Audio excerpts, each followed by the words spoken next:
Hi there. My name is Scott Marker. I'm the franchise owner of Network in Action. It's a franchise out of Houston, Texas. I'm the first one here. I was number 27, 2018. Now we have 105 of us. It's kind of cool. I run once a month professional referral groups. I get to meet a lot of high caliber business professionals here in the Treasure Valley and then pass on the wisdom they have to the viewers. So today we have on Rick. Introduce yourself, Rick. Hi, I'm Rick English. I'm the founder and president of Advisors. We're a business health consulting and coaching firm. Cool. I love that. What does that mean? Business health coach and consultant. And business health is really, when we think about business health, it's really having your people, your process, your product, your profit, and your customer experience all working together in a way that drives positive, strong, healthy growth. Yeah, I love that analogy too, because I just love that. I just love the analogy because you can be healthy. You can look healthy as a person, right? But be eating tons of stuff and doing other bad traits and stuff, and actually not be. And it's probably the same with the business too. Absolutely. That doing the right thing. So yeah. So how do you gauge a healthy business? Yeah. Well, at Advisors, we really like to start with looking at your vision, mission, and values. These for us are the cornerstones of a business. And everything you do, if you're driving a healthy business, or quite frankly, if you're driving an unhealthy business, everything kind of filters through there. So if you have no values, then your business is going to reflect that. If you have no vision, you're going to be kind of wondering, where am I going? And you're just kind of every day going and doing work and hoping for the best. And so if you have clarity of vision and you have clarity of mission, what is it that you're ultimately trying to accomplish for people? And then your values are strong and everything you do flows through them, you're more likely to achieve the ultimate vision that you have for your business. But then, once we get past the vision, the mission, and values, we look at the people. From my perspective, selection is huge. Into that recruiting and selection process and making sure that you're recruiting people that share your values. They understand your mission, they understand your vision, and they buy into it and want to help you achieve it. You have the right number of people. Are you developing people? You're a place where people can go and grow. There's so much more to that, Scott, than the people side. We could probably spend the whole podcast talking about it. But then there's the process. So, are you efficient? Are you consistent? Is it repeatable? Does everybody know your process? Then we look at the product or your service, or both if you have them. What's your transformational message? What is the transformation that you bring to clients, and why would they want to do business? Why would they want to buy your product or service? What's your target market? And do your products serve your target market well? Do you innovate? Do you have clear tactics for how to achieve or how to reach your target market? And then do you innovate with those products as your clients evolve? Are you evolving with them? And then do you have the tools and the people to sell it, right? It's great if you have a great product and who you want to reach and you have marketing tactics, but are you able to get in front of them and then close deals when the opportunities come? And then the last two are profit. So is your business profitable, right? We talk about business health. If you're losing money, you can only go so long unless you just have an endless source of people who want to kind of dump money down. Burn money. So, but then are you capturing and reporting revenue and expenses the best way that gives you great visibility into your business? There's so much data that is available through the financial component of your business, but also through systems. And so are you leveraging that data to help you grow your business, gain the insights that you need? And then the last thing, and really we could have put it first, is customer experience. Do you make it easy for your customers to buy and do business with you? Do you know if it's easy for your customers? Some business owners that I work with are so busy that they don't even have a chance. They're not even out talking to their customers. They don't know what their customer experience is. Are you getting feedback from your customers? Whether you're going out to every single one of them or you're doing surveys. Do they know that you care about it? Are you relentless in your effort to improve that customer experience? So, those are some of the things that we look at to gauge the health of a business. And it's a ton of fun, quite frankly, doing it. Yeah. So, The one thing I was impressed about you is that over the years, I've even had friends that are, I can say your friend, but I mean friends I've been known for years and years and years that all of a sudden want to be a business coach. Yeah. And I'm like, this is years back. Everybody was trying to be a business coach, right? right. And some of the people I just didn't have the skill sets or the experience. And that's why I kind of tell the viewers your experience, because that's what impressed me is Yeah. that,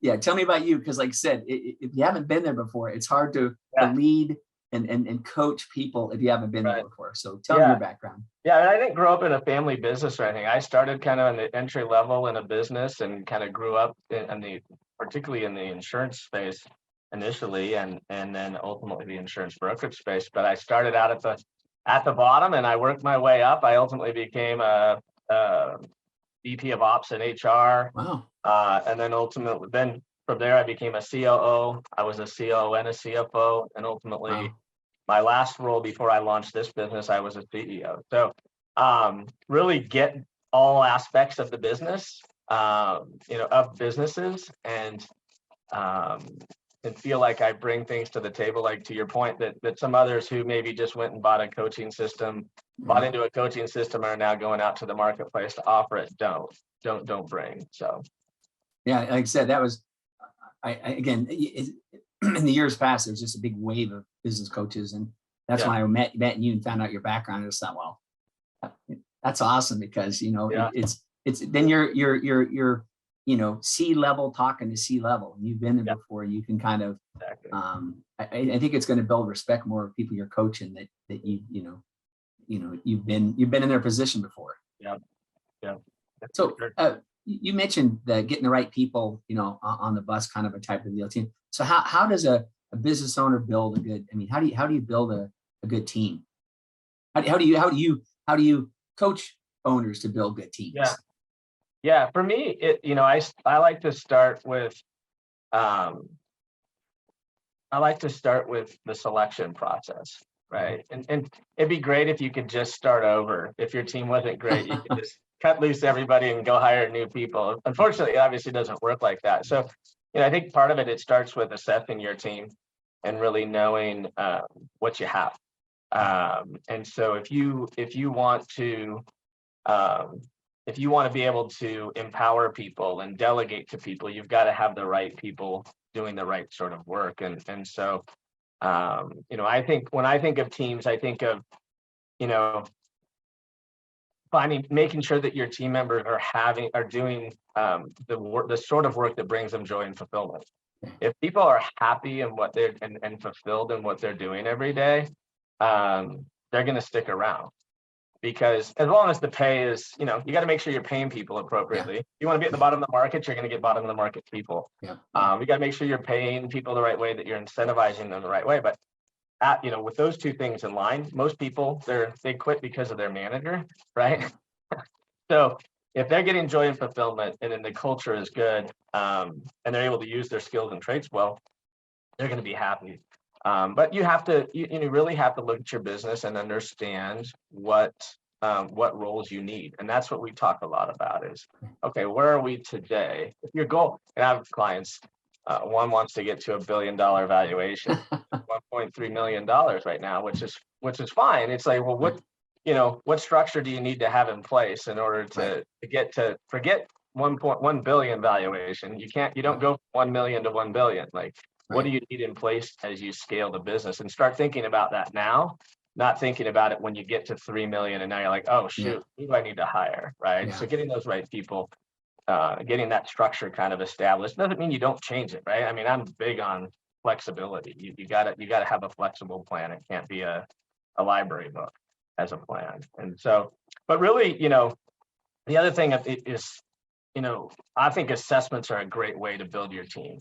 I like one called the 6 types of working genius. There's a lot of them, but the 6 types of working genius, as far as maximizing team productivity and building your team, is a great place to start. It really looks at what do people what are the 6 geniuses that people have, and they are wonder, invention, discernment, galvanizing, enablement, and tenacity. And the idea being that every person has two working geniuses. Those are the things that give them joy and fulfillment. Right. Two working competencies, things that they might be pretty good at, but maybe over time will burn them out if they have to do them all the time. And then two working frustrations, which are just things that people hate doing. Yeah. Right. So you don't want people coming to work most of the time doing things that they hate doing. Yeah. Right? Yeah. Because eventually they leave. So if you can figure those things out at the beginning, you're able to build a team of people that's cohesive, and you can, use a tool like this helps you identify gaps. No, I love that because Yeah. that's true. Years ago, I was running two businesses and I had a direct report that you got to know your numbers, right? You got to Yep. know where you're at, where you're going, right? But I hate doing them. And she was a freaking machine at the numbers and stuff. So if I would have had to do it myself, where are we at? Where's our biggest customers at? Where's the top 20% at? Where's our predictions? All that stuff. I would have gone to work not being happy every day. So when you say that, it's funny because I look at myself and go, wow, I remember what made that job so fulfilling was there's several things that I needed, but I didn't do them because I hate doing them and I'm not good at them. Yeah. So that I love that. That's a great tool. Like I said, you need, I just love that because you're so right that if you come to work and some people are just good at doing certain things and aren't good at doing different things. So why would you want to force somebody to do something they hate doing every day? Then you're going to lose them. Yep.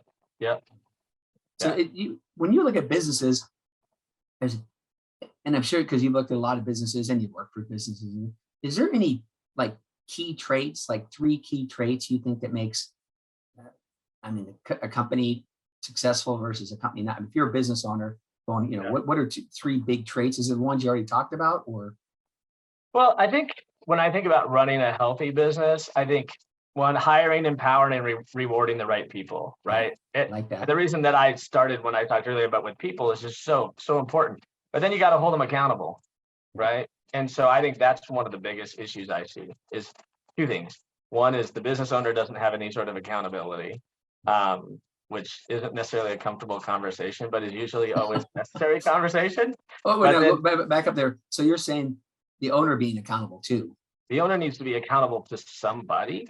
Okay. I think if unless they're just naturally accountable, if they're naturally they do everything they say they're going to do, great.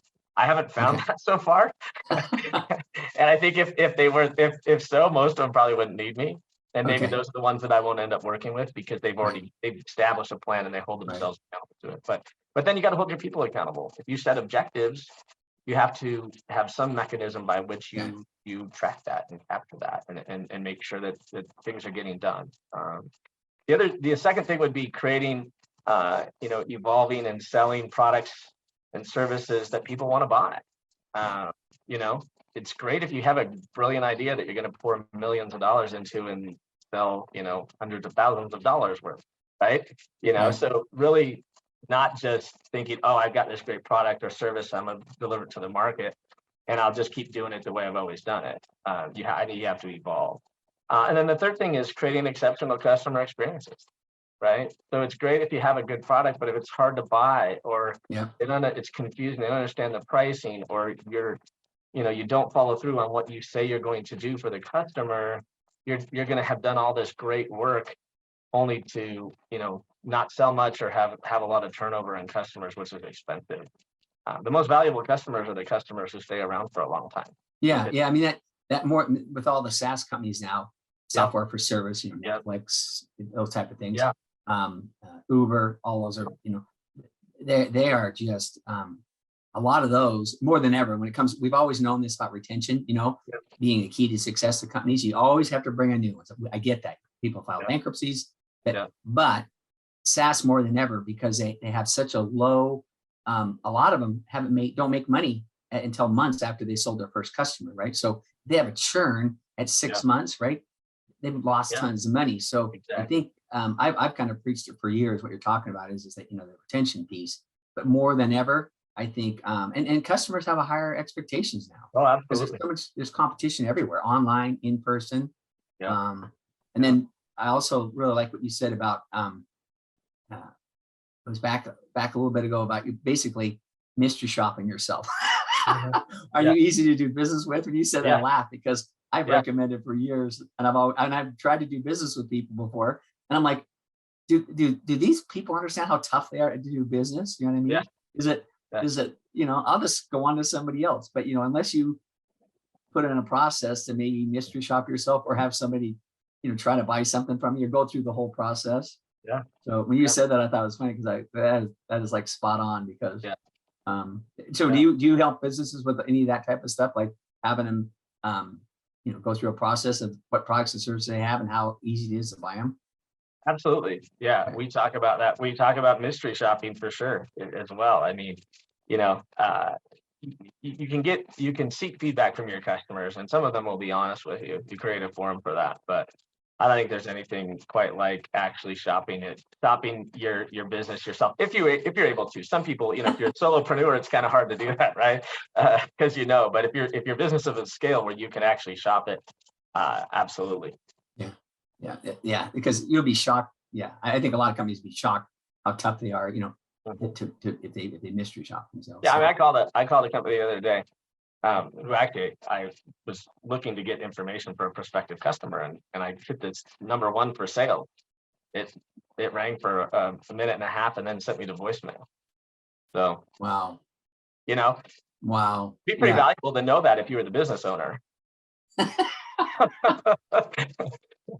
So, Yeah, well, but yeah, this, and I go, and yeah, again, it's just one of it. A lot of times and this is where your expertise is a lot of times it's just executing on the basics. And a lot of companies I don't think do like I said, are you easy to do business with? yeah, I mean that everybody go, oh, that yeah we are. Well, what do your customers say? And I think you're so right on that too. Surveys, people always want to survey, every time you buy something from Amazon, was the delivery right? What all that type of stuff. There's all this type of stuff, but I think you're right though that sometimes people won't be honest with you always on the surveys. They won't yeah, take that. They'll just lead you. yeah, They yeah, won't take this. They won't take the survey. They'll just lead you. exactly. Yeah, yeah. So when it comes to and this might be kind of the same question but looked at differently, but have you ran across any? And usually they hire you. Well, that I wouldn't even say that because um, like you talked about accountability for leaderships and owners and stuff like that. But I find sometimes, like for me, having somebody hold me accountable, I think I'm pretty self motivated. But even that, having like the founder when I first started this, the founder of the franchise Yeah. was like one of my best coaches and stuff because he was like, hey, where you at? And like kind of. But is there any? So I think you could be a great business owner, great leader, but still need your type of services because you could just help them get to if they're trying to go from a million whatever to $1 billion.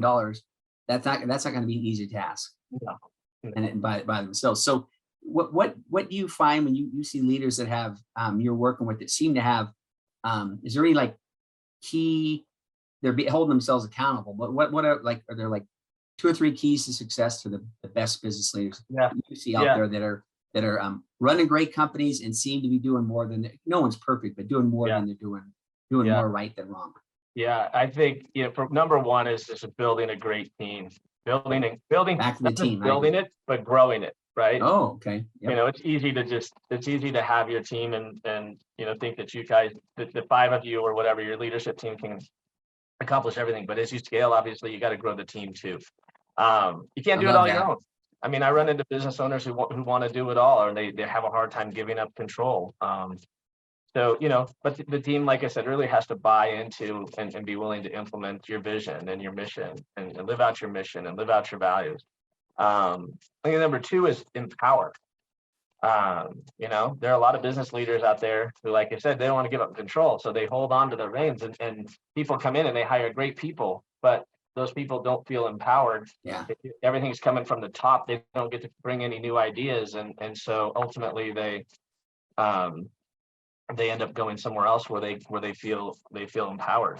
But you've got to let your team come up with new ideas and implement Yeah. ideas and just be Yeah. there to remove the roadblock and help them resolve issues. And then the third thing would be delegate, with Oh, yeah. what I call delegate with issue resolution and accountability, right? You can't just delegate and not hold them accountable, because then you don't know Right, you don't know what's getting done. But if you Love build a that. great Love team that. and you empower them, and then you delegate to them appropriately, you make the objectives clear, you partner with Love them that. when issues come up, right? That's that roadblock removal. So I think as a CEO or a president of the organization, your job is accountability. Your primary jobs are, certainly strategic vision, but that all shouldn't come from the top. You should involve your Right. team. But then accountability, and issue resolution. You got to roadblock removal. If you can remove the roadblocks for your team and they feel like they can get stuff done, I think you can have a ton of success. Obviously, you got to have other parts and pieces like product, Yeah. and all, but just true from a leadership perspective. That those three things: building and growing a great team, empowering them, and then delegating with issue resolution and accountability. I think you'll have a lot of success as a leader. I really like that, because, and I did when you said it, it was kind of like, well, I just love it because again, you can build a team, but you got to grow it, you empower them, and then you got to learn and delegate. I think those are big ones. And I've worked for companies that have different, I think, I've looked up to the owners, and some I haven't looked up to so much too, but you're right. Those are some, the keys are, is if you empower your team, again, because you can only take a company so far, but the team, I love the way you keep kind of pounding that home, is about the team. So important. It is. And I think a lot of business owners forget that. Well, perfect. This has been awesome, Rick. Hey, if we had anybody that wanted to reach out to you, what would be the best way to reach out to you? They can reach me via email at renglish@myupadvisors.com.